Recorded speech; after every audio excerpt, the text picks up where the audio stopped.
오늘 요한복음 12장 44절에서 46절의 말씀으로 여러분과 함께 은혜를 나누고자 합니다.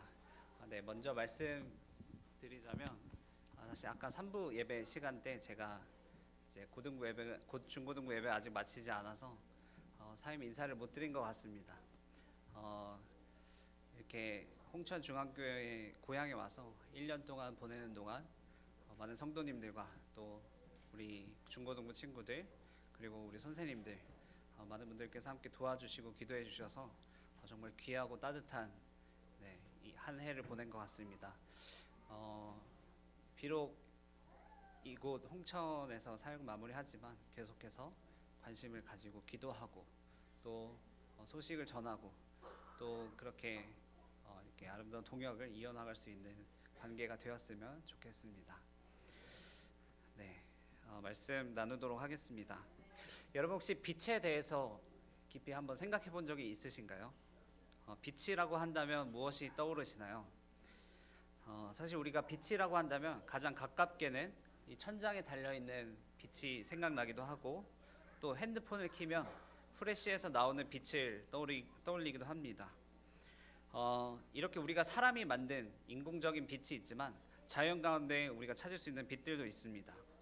비가 올 때 하늘에서 번쩍하는 그런 벼락 같은 것이 있기도 하고 번개나 벼락이 있기도 하고 겨울이 되어서 여러분 혹시 건조하시잖아요. 저도 집에 올라가서 이제 비밀번호를 치려고 딱 누르는데 정전기가 팍 통하면서 번쩍하더라고요.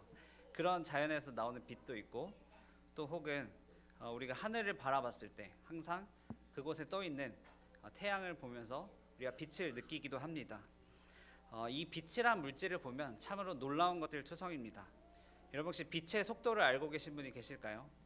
아마 우리 중고등부 친구들 빛의 속도를 알고 있을 것 같은데 저 안에 있어서 대답을 못하고 있습니다. 빛은 방해를 받지 않는 진공 상태일 때 1초에 30만 킬로를 간다고 합니다. 모든 물질 가운데 가장 빠른 속도이죠. 이 속도를 사실 와닿지가 않는데 그나마 표현을 해보자면 1초에 지구를 7바퀴 반을 도는 속도라고 할 수가 있죠. 더 와닿게 설명을 해보자면 0.1초 만에 만약에 우리가 빛의 속도로 움직이는 비행기가 있다면 0.1초 만에 우리가 서울에서 뉴욕까지 갈 수 있는 속도일 것 같습니다. 이렇게 빠른 속도를 가지고 있고 또 빛의 또 다른 속성은 에너지 그리고 열기가 있다라는 것입니다. 빛은 에너지를 가지고 있습니다. 그래서 에너지를 발산하기도 하고 뜨거운 에너지가 되기도 합니다. 가깝게는 전자레인지를 살펴보면 사실 전자레인지에서 우리가 보이지 않는 빛이 나와서 물 분자를 진동시켜서 따뜻하게 만든다고 하더라고요. 이렇게 빛은 속도도 있고 온기도 있습니다.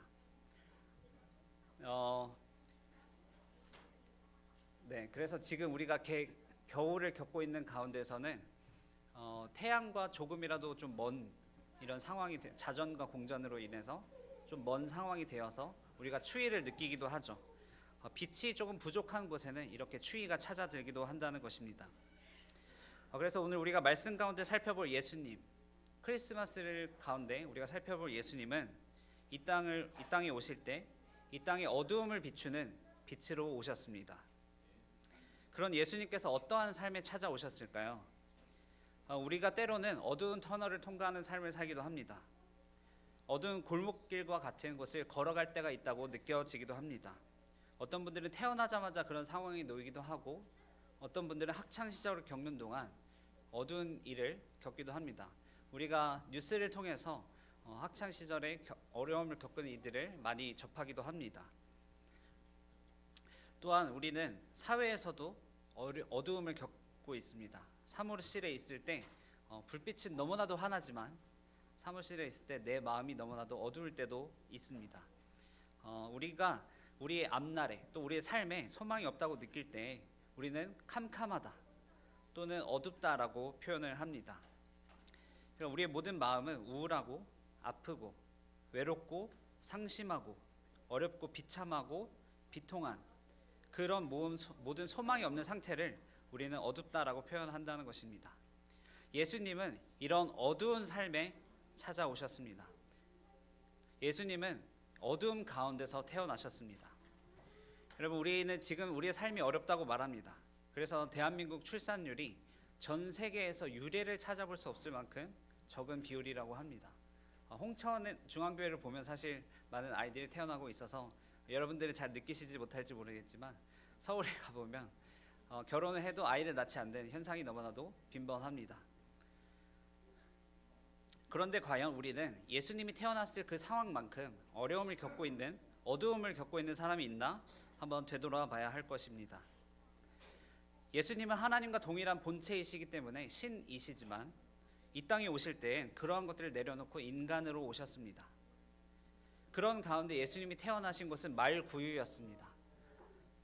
말구유라는 말은 사실 어떻게 보면 좀 귀여운 말인 것 같습니다. 말구유에 누이신, 말구유에 태어나신, 이러면 뭔가 이렇게 나무통 이렇게 적절한 곳에 태어나신 것만 같습니다. 그러나 예수님께서 실제로 태어나신 곳은 말밥통이었습니다. 말이 여물을 먹던 곳에, 말이 침을 튀기던 곳에, 그곳에 태어나신 것입니다. 우리가 아무리 어렵다고 할지라도 이 앉아있는 이 친구들 가운데 어느 한 친구도 말밥통과 같은 곳에서 태어난 친구가 없을 것입니다. 예수님에 비하면 사실 우리는 어려운 인생이다, 어려운 삶을 시작했다라고 할 수 있는 사람이 아무도 없을 것입니다. 원래 왕이라고 한다면, 왕의 자녀라고 한다면 적어도 왕궁은 아니더라도 최소 따뜻한 벽이 있고 또 따뜻한 온기가 있는 곳에서 태어난 것이라고 기대를 할 수 있을 것입니다. 그러나 유대인의 왕으로 태어나신 예수님께서는 어두움 가운데 그 어두움 자체로 임하셨습니다. 예수님이 이러한 상황에서 찾아오신 것입니다.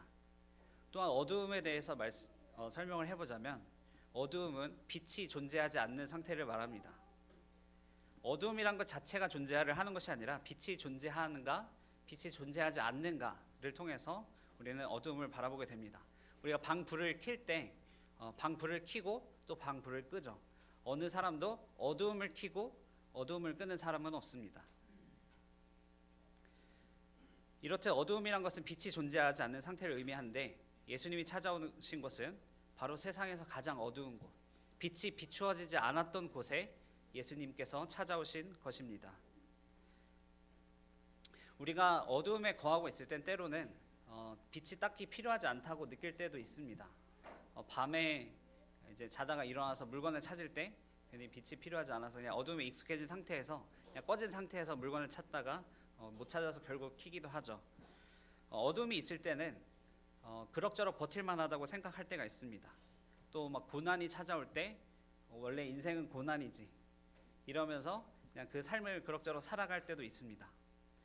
하지만 우리 여러 모양의 삶이 있지만 우리 어두운 생각과 어두운 감정 또 어두운 삶 가운데서 그곳에서 찾아오시는 예수님을 우리는 기대하고 또 기다려야 한다는 것입니다. 우리의 모든 삶에는 그렇기 때문에 빛이 필요합니다. 지금처럼 난방이 잘 되어 있지 않은 옛날에는 이런 추운 겨울 때 모닥불 앞에 앉아서 옹기종이 앉아서 빛을 쬐기도 하고 열을 받기도 했습니다.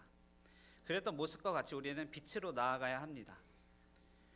또 우리의 몸과 마음 모든 생각과 삶에는 빛이 필요한 것입니다. 다윗은 사울에게 쫓기는 그런 어려운 상황 가운데에서도 나를 안위하시고 나를 보호하시는 여호와께서 나의 빛이 되신다라고 고백하였습니다. 내 인생의 가장 어두운 곳, 가장 힘들다고 생각하는 곳, 그곳을 비추시고 그것을 밝히시고 그곳 가운데 찾아오신 예수님 우리는 기다리고 또 필요해야 한다는 것입니다. 요한복음 8장 12절에 보면 말씀하십니다. 예수께서 또 말씀하여 이르시되 나는 세상의 빛이니 나를 따르는 자는 어둠에 다니지 아니하고 생명의 빛을 얻으리라. 여러분, 우리는 그 빛이 되어야 합니다.